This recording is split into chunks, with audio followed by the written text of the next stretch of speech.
Bonjour à tous, c'est un grand plaisir d'être ici devant vous aujourd'hui pour vous présenter ce projet de recherche, le sommeil dans la maladie de Parkinson.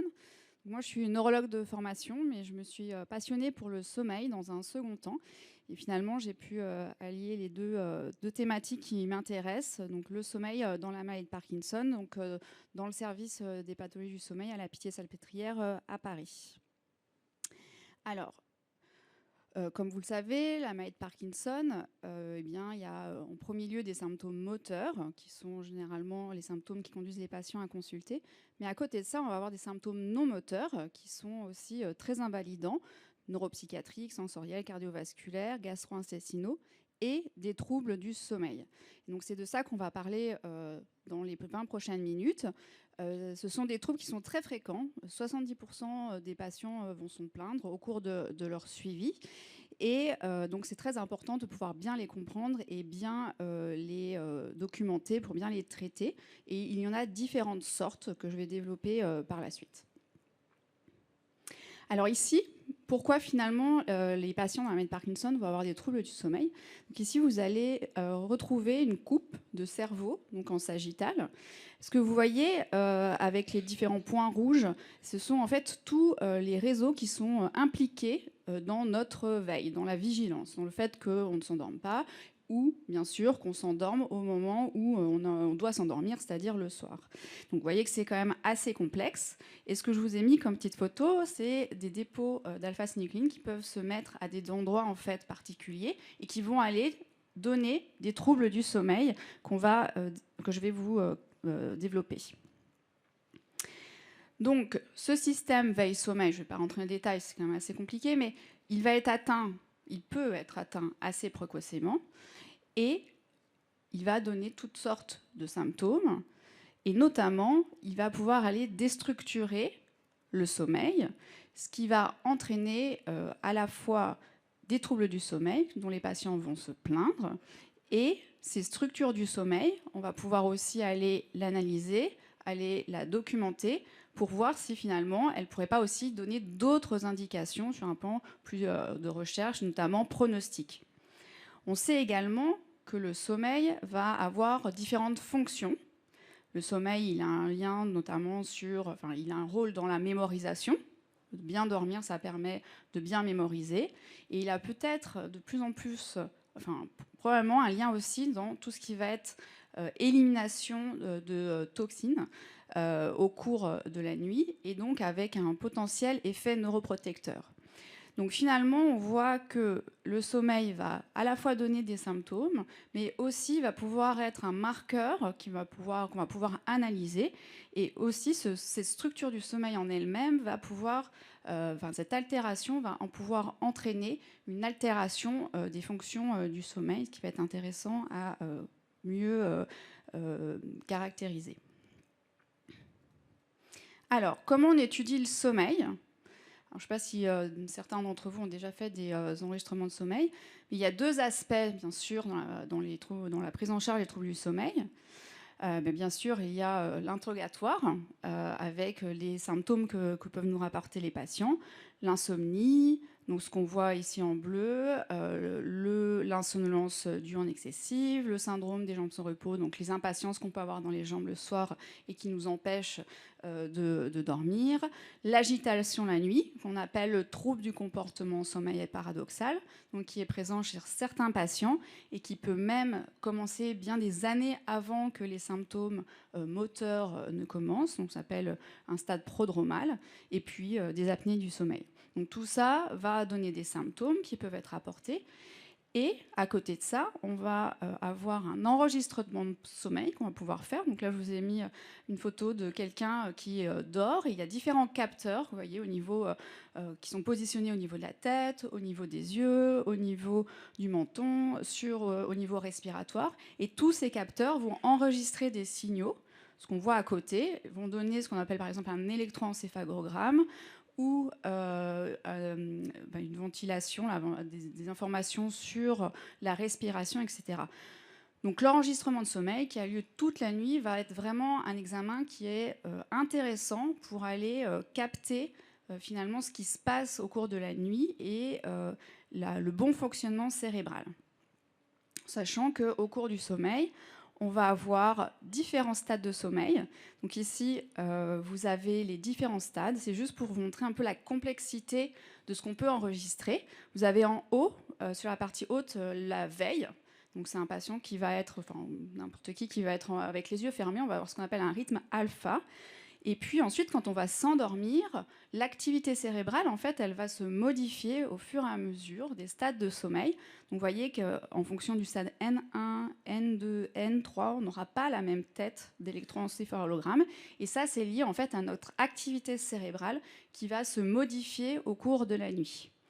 Donc, par exemple, vous voyez qu'en stade N3, on va avoir ces ondes lentes, donc ces grandes, un peu vagues comme ça. Et ça, donc, c'est un stade qui permet, entre autres, la récupération. Et on pense peut-être c'est à ce moment-là que se passe l'élimination des toxines. Donc, tout ça, bien sûr, est quelque chose qu'on peut enregistrer, mais provient finalement probablement de l'association des neurones qui vont aller donner ces signaux et qui vont pouvoir être analysés. Vous voyez le dernier qui est le sommeil paradoxal. Donc ce stade, c'est un stade un peu particulier. C'est là où se passe le trouble du comportement sommeil paradoxal. C'est là où en fait les patients vont parfois perdre la tonie qui est physiologique pendant ce stade. Parce que normalement, on est paralysé. Il y a un processus actif qui empêche les bras et les jambes de bouger. Et donc, on va avoir certains patients qui vont vivre leur rêve et qui vont s'agiter pendant la nuit, ce qui parfois être assez embêtant, à la fois pour le patient, puisqu'il peut chuter, et pour le conjoint qui dort dans le même lit. Alors, les principaux troubles du sommeil, le premier, le plus prévalent, c'est l'insomnie. Et généralement, c'est plus une insomnie de maintien. Donc, c'est le fait qu'on va avoir du mal à maintenir le sommeil. Les patients vont s'endormir, mais au bout de 2-3 heures, vont se réveiller et vont avoir du mal à refaire le dernier cycle de sommeil. Vous voyez, la prévalence, elle est entre 20 et 80%, donc elle fluctue en fonction aussi des études qui ont été faites, de la façon dont on a défini l'insomnie. Ensuite, la somnolence diurne excessive, pareil, une prévalence entre 16 et 74%, c'est assez large, et c'est quelque chose qui est embêtant. C'est une somnolence qui va apparaître dans la vie quotidienne, dans la journée, donc quand on est devant la télé, quand on lit, et parfois quand on est en train de conduire et qui peut se manifester par soit une somnolence où on peut résister, mais parfois par des attaques de sommeil où on ne peut pas du tout résister au sommeil. Donc là, ça devient dangereux. Et puis ce fameux trouble du comportement sommeil paradoxal, où on va vivre ses rêves au cours de la nuit, avec, vous voyez, une prévalence entre 25 et 46%. Donc là, je vous ai mis les principaux. Et finalement, cette prévalence, en fait, ces troubles du sommeil, ils ne sont pas constants. Ils vont potentiellement à risque d'augmenter en fonction aussi des dépôts d'alpha-synucléine qui vont augmenter au niveau bien des systèmes veille-sommeil, quand je vous ai montré. Et donc, c'est vraiment quelque chose qu'il va falloir surveiller pendant tout le suivi des patients et qui peut être très handicapant. Ici, c'était une étude qui a été réalisée, juste pour vous donner un ordre d'idée, chez des patients qui étaient en vraiment début de maladie, donc dans les 3 premières années. Et donc, il y avait déjà 40% des patients qui se plaignaient d'insomnie, 25% des patients qui se plaignaient de troubles du comportement sommeil paradoxal, donc c'est RBD, c'est la version en anglais, et de somnolence 25%. Syndrome des jambes sans repos, c'était pas différent des sujets témoins. Et les apnées du sommeil, en fait, les patients n'en avaient pas plus que les sujets contrôle. Donc l'apnée du sommeil n'est pas associée à la maladie de Parkinson. On en voit aussi parce qu'on est plutôt sur une population âgée. Et donc c'est quelque chose qui est très fréquent dans la population. Ces troubles, ils peuvent aussi s'associer les uns aux autres. On peut avoir de l'insomnie, la somnolence. Donc, je pense que c'est important aussi pour les médecins de pouvoir essayer de vraiment essayer de caractériser tous les troubles parce qu'ils peuvent être liés, mais pas forcément. En termes de corrélation polysomnographique, jusqu'à présent, on n'avait pas grand-chose. Donc, sur l'insomnie, en fait, généralement, dans la population générale, c'est un diagnostic qui est clinique. Finalement, on ne sait pas très bien si l'insomnie dans la maladie de Parkinson, elle est exactement similaire à l'insomnie qu'on peut voir dans la population générale. Et s'il y a des marqueurs spécifiques sur la polysomnographie. Pour la somnolence, pareil. On n'a pas, les quelques études qui ont été réalisées, on n'avait pas vraiment de lien entre ce qui se passait la nuit et ce qui se passait la journée. Ce qui veut dire qu'un sommeil de nuit, le sommeil de nuit, la qualité de sommeil de nuit n'était pas vraiment lié à la somnolence la journée. Ce qui est un peu étonnant, parce que dans le reste de la population, généralement, si on dort mal la nuit, et ben, c'est là où on va faire de la somnolence le lendemain. Et le trouble du comportement en sommeil paradoxal, on sait qu'il y a cette perte d'atonie en sommeil paradoxal, c'est ce qui permet aussi de faire le diagnostic. Et donc, finalement, l'étude qu'on a sur laquelle on a beaucoup réfléchi, et cette étude prospective, donc l'étude SOMPAR, qui est financée par l'association France Parkinson, eh ben, elle va permettre un peu de répondre à toutes ces questions chez des patients avec la maladie de Parkinson, mais aussi chez des sujets qui ont un trouble du comportement en sommeil paradoxal isolé. Donc, je vous ai dit, c'était des patients qui pouvaient être au stade prodromal, donc avant que n'apparaissent les symptômes moteurs. Et l'objectif de cette étude, ça va vraiment être de faire une étude complète de tous les symptômes du sommeil en même temps, chez un grand panel de patients, avec un enregistrement de sommeil assez précis. Voilà, ça n'a jamais encore été fait à cette échelle-là, et avec vraiment un essai, vraiment l'essai de voir très très large sur les différents troubles du sommeil.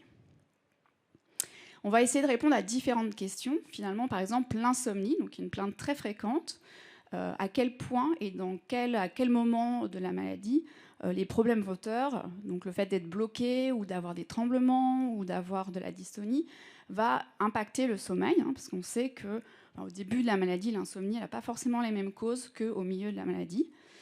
La perception du sommeil aussi. Moi, je suis toujours assez frappée par le fait que finalement, les enregistrements de sommeil sont vraiment avec du sommeil qui est assez fragmenté, avec finalement assez peu de plaintes, si je le mets en regard de ce que je vois sur l'enregistrement de sommeil, et si je le compare à des patients qui ont des insomnies primaires en dehors de la maladie de Parkinson. Donc voilà, s'intéresser un peu à finalement cette perception de sommeil, et surtout le retentissement sur le conjoint. C'est vrai que ça n'a pas été étudié à quel point les troubles du sommeil chez les patients avec la maladie de Parkinson pouvaient impacter aussi les conjoints et impacter le sommeil des conjoints. On veut aussi s'intéresser à caractériser la somnolence. Il faut voir vraiment la nuit et la veille comme un grand tout, 24 heures. La nuit et la journée, c'est corrélé, associé, et donc on veut faire différents tests que je vais vous présenter pour avoir vraiment une image du cycle de 24 heures. Et puis, quels sont les liens avec les troubles de concentration? Est-ce que finalement la somnolence ou la somnolence amina ne pourrait pas aussi entraîner ces problèmes de concentration et ces problèmes cognitifs? Également s'intéresser au syndrome jambes sans repos, bien essayer de le caractériser. On sait qu'il n'y en a pas forcément plus au début de la maladie, mais avec le temps, on peut en avoir de plus en plus, lié aussi peut-être à la prise des traitements. Et donc mieux comprendre la physiopathologie, parce que ce n'est pas exactement la même physiopathologie que ce qu'on peut voir dans le syndrome jambes sans repos primaire.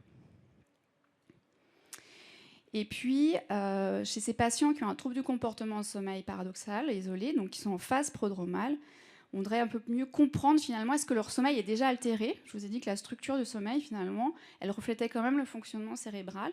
Et donc on voudrait mieux comprendre, mieux voir si certains paramètres de cette structure est déjà altéré, alors que les patients ne s'en plaignent pas forcément. Est-ce qu'ils ont aussi de la somnolence qui est déjà présente? Et regarder un peu le rôle du microbiome et de l'inflammation intestinale dans ce stade-là est lié au sommeil. Alors, cette étude, c'est une étude multicentrique. Et donc, ça aussi, c'est quelque chose qui est très intéressant de pouvoir travailler tous ensemble au niveau national, plusieurs centres. À la fois, ça nous permet d'échanger sur nos pratiques, d'homogénéiser nos pratiques, et ça donne un reflet plus large. Et donc, vous voyez, c'est un nombre de patients conséquent, 240 patients, avec 160 patients avec un trouble du comportement sommeil paradoxal isolé, 50 sujets contrôle, il y aura des personnes qui ne seront pas malades. Donc ça fait un total de 457 personnes qu'on veut inclure dans l'étude, avec comme centre coordinateur Paris, et puis sinon Lille, Nantes, Clermont-Ferrand, Lyon et Nîmes, qui sont tous des centres du sommeil avec qui on a l'habitude de collaborer. Alors, il y a eu quelques difficultés pour commencer, mais nous sommes très contents d'avoir pu commencer cette année. Toute la réglementation, parfois un petit peu compliquée. En tout cas, le centre de Paris, donc on a pu commencer à inclure des patients. On a commencé à inclure 13 participants donc depuis mars 2025. Plutôt pour l'instant des patients en stade prodromal. On a commencé aussi à enregistrer des patients avec une maladie de Parkinson. Et les autres centres, nous avons pu finaliser toute la réglementation, les conventions qui doivent être signées entre centres. Et donc, ils vont bientôt être prêts aussi à commencer l'étude. Alors, le protocole, voilà, alors de quoi s'agit-il ? Donc, comme je vous disais, c'est une cartographie un peu large du sommeil. Donc, on a cette visite d'inclusion. Et puis ensuite, on va c'est un protocole assez court, hein, puisqu'on a entre la visite d'inclusion et l'hospitalisation, une visite d'inclusion qui dure une journée et l'hospitalisation qui va durer 3 jours. Il n'y a pas de suivi ensuite, sauf pour revoir les patients s'il y a un problème, qui a été mis en évidence lors de l'examen. Et donc, vous voyez qu'avant l'hospitalisation, où les patients vont bénéficier d'un enregistrement de sommeil, nous avons une actigraphie. Donc, qu'est-ce que c'est qu'une actigraphie ? C'est une montre, comme les montres qu'on peut avoir connectées, où on va étudier le rythme de vie et le rythme veille-sommeil des patients sur 7 jours.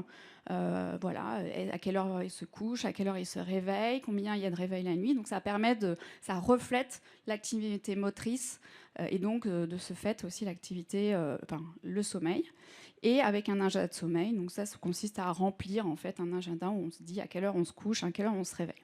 Donc ça, c'est ce qui se passe avant l'enregistrement. Ça nous permet aussi de voir finalement les 7 jours avant, est-ce qu'il y a une dette de sommeil, est-ce qu'ils dorment normalement, est-ce que au contraire c'est tout normal, ce qui permet de voir dans quel état au niveau de leur sommeil les patients arrivent.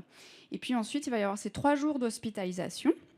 Donc avec un premier jour où, eh bien, comme je vous ai montré sur la photo, il va y avoir un enregistrement de sommeil donc avec tous les signaux, donc, que ce soit électroencéphalographique, donc avec l'activité cérébrale, les capteurs respiratoires, les capteurs cardiaques, etc. Au niveau de l'électroencéphalographe, on a adapté en mettant beaucoup plus d'électrodes que d'habitude, parce qu'on en a 21, ce qui nous permet d'avoir quelque chose de plus précis au niveau de l'analyse de l'EEG et quelque chose ici de plus précis au niveau de la localisation après dans les analyses qu'on va pouvoir faire.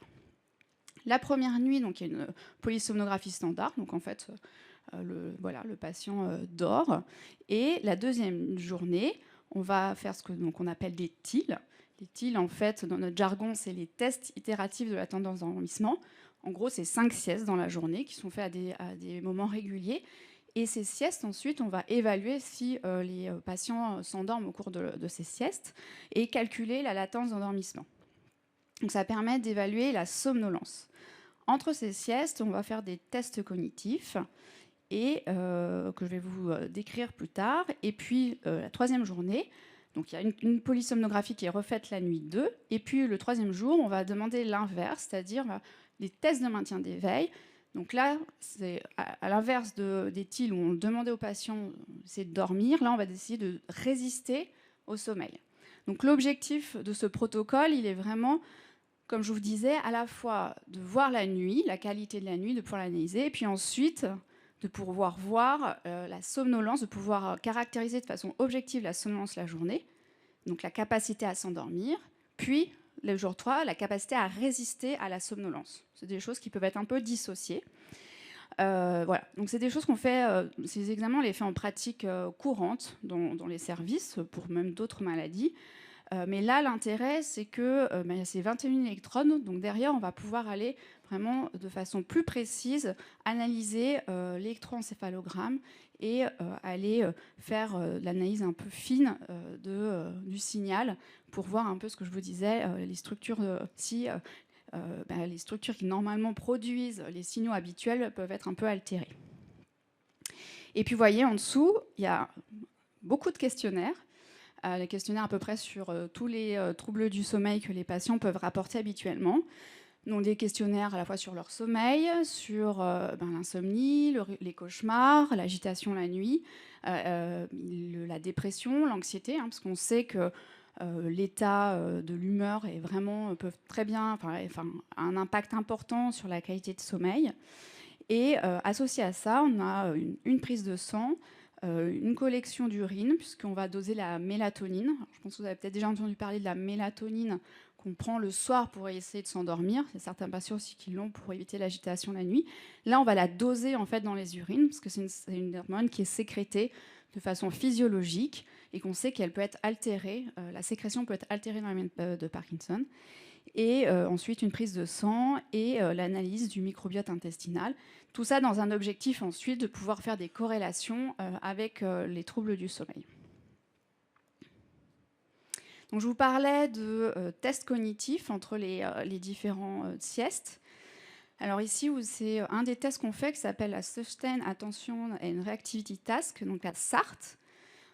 En gros, c'est quelque chose qui va essayer de tester la concentration. Donc, les patients sont avec leur casque EEG. Ils vont avoir un écran devant eux avec des chiffres qui vont apparaître sur l'écran. Quand les chiffres 7, par exemple, apparaît, il doit appuyer sur le bouton. La consigne est que quand le chiffre 3 apparaît, ils ne doivent pas appuyer. Donc, ils doivent s'empêcher d'appuyer. Et donc, les chiffres défilent comme ça pendant une vingtaine de minutes, une trentaine de minutes. Et ensuite, toutes les 5 minutes, par exemple, on va interrompre le test et dire « Ah, est-ce que vous étiez concentré ? Si oui, à quoi vous pensiez ? Sinon, est-ce que vous aviez un blanc dans la tête ? Est-ce que vous étiez en train un peu de divaguer, de penser à plein d'autres trucs ? Est-ce que vous aviez volontairement... vous saviez où est-ce que vous avez votre attention focalisée ? Et comment vous sentez sur le plan de la fatigue ? Donc, l'objectif de ça va être ensuite d'analyser, donc de voir déjà s'il y a des erreurs qui se passent. Normalement, au bout d'un moment, 20-30 minutes à faire ça, il peut y avoir un peu des erreurs, c'est-à-dire on appuie quand il ne faut pas, et puis on appuie quand on oublie d'appuyer. Et donc ça, de voir si ça peut être lié à des anomalies un peu de sommeil local. Donc, je vous ai noté intrusion de sommeil. C'est-à-dire comme si le sommeil réapparaissait un peu la journée dans des moments qui normalement ne doivent pas arriver. Ça a déjà été décrit en fait chez des patients, par exemple, qui ont des troubles de l'attention, et donc on voudrait voir chez les sujets parkinsoniens si c'est quelque chose qu'on peut voir et qui peut être associé à la somnolence. Comme on aura les siestes avant, on va pouvoir aussi faire des liens par rapport à ça et nous aider un petit peu pour comprendre un peu mieux les problèmes de concentration qui peuvent être rapportés par les patients. Voilà, donc je vous ai fait un peu un état des lieux de ce protocole qui vient de débuter. Voilà, on pense que mieux comprendre, c'est mieux traiter. Le sommeil, c'est un peu un monde mystérieux, mais finalement, on peut l'approcher via des questionnaires, via l'enregistrement de sommeil qui nous donne beaucoup d'informations avec l'analyse de signal. Et après, faire tout un tas d'explorations qui nous permettront de mieux saisir les troubles du sommeil.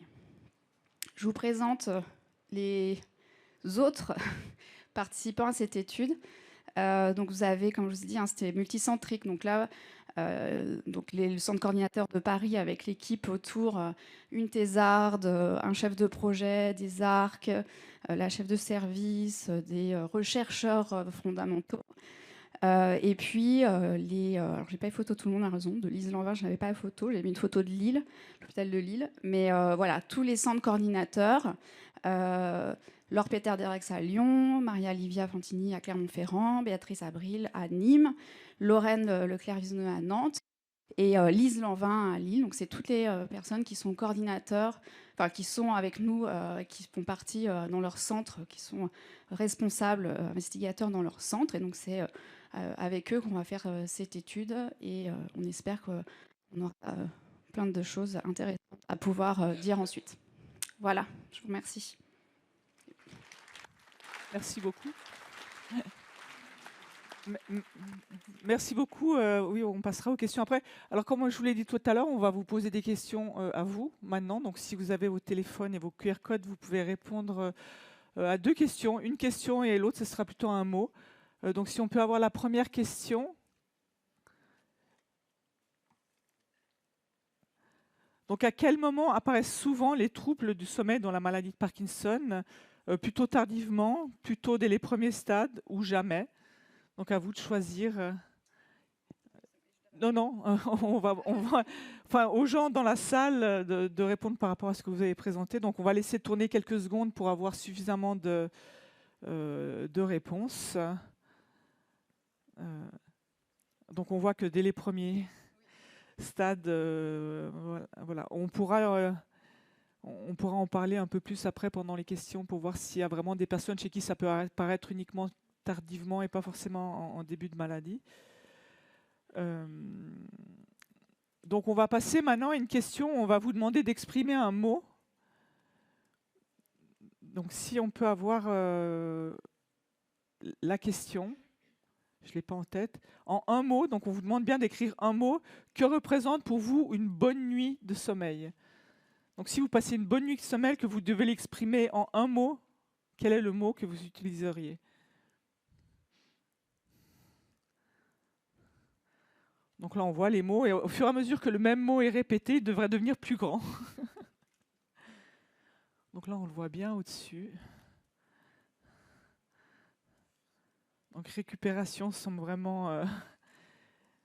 C'est toujours intéressant de voir les différents mots. Quiétude, paisible, en forme. Je ne sais pas si vous voulez commenter quelques mots que vous voyez. Non, c'est pas surprenant en fait.